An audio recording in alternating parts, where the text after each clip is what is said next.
नमस्कार, सभी को राम राम।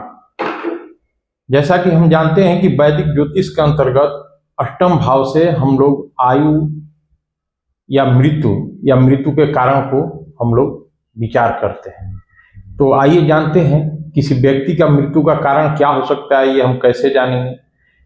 पहला केस ये है कि उस अष्टम भाव पे जिन ग्रहों की दृष्टि है या अष्टम भाव में जो ग्रह बैठा है, या तो जिन ग्रहों की दृष्टि है उससे संबंधित बीमारी होगी, या जो ग्रह बैठा है अष्टम भाव में उससे संबंधित बोले तो उसके कारकत्व से संबंधित, उसके तत्व से संबंधित जो बीमारी होगी वही मृत्यु का कारण हो सकता है। ये तो पहला केस हो गया।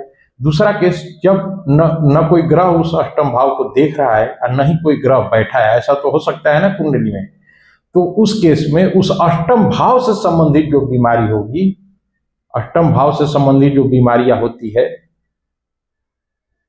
उससे संबंधित उससे मृत्यु होगा, मृत्यु का कारण बनेगा वो बीमारी। या उस अष्टम भाव का स्वामी यानी मालिक जिस भाव में बैठा है, मालिक बोले तो अष्टमेश जिस भाव में बैठा है, जिस राशि में बैठा है, तो उस राशि से संबंधित, जैसे मान लीजिए कि मेष राशि में बैठा है तो पित्त संबंधी बीमारियां, गर्मी जलन फोड़ा फुंसी संबंधी बीमारियां ही उसके जीवन के अंत का कारण हो सकता है। पहला केस ये फॉर एग्जांपल मैंने दिया, ऐसा ही नहीं हो सकता है। तो जिस राशि में बैठा है अष्टमेश, उससे संबंधित रोग बीमारी होगा, वो मृत्यु का कारण बनेगा।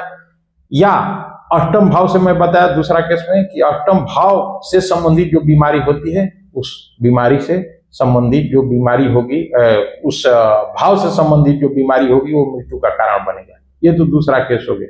अब तीसरा केस के अंतर्गत क्या है कि अगर ये सब कारण न हो या इस सब कारण के बावजूद भी तीसरा कारण ये हो सकता है कि अष्टमेश नवमांश कुंडली के जिस राशि में बैठा हो, उस राशि के कारकत्व से संबंधित जो बीमारी, जो तत्व की कमी हो या जो बीमारी हो, उससे उस व्यक्ति की मृत्यु हो सकती है। तो इस तरह से हमारे जो लॉन्जेविटी है, लॉन्जेविटी बोले तो आयु, तो आयु का खात्मा यानी कि मृत्यु। तो ऐसा नहीं है इस संसार में तो सबको एक दिन जाना है, ये तो अटल सत्य है। और इसको बार बार पढ़ना नहीं है, जस्ट फॉर कॉन्सेप्ट। जो एस्ट्रोलॉजी अध्ययन कर रहे हैं या जो इच्छुक रहते हैं, बहुत सारे लोग इच्छुक रहते हैं, तो वो जान सकते हैं इस तरह से कि उनके मृत्यु का कारण क्या हो सकता है। धन्यवाद।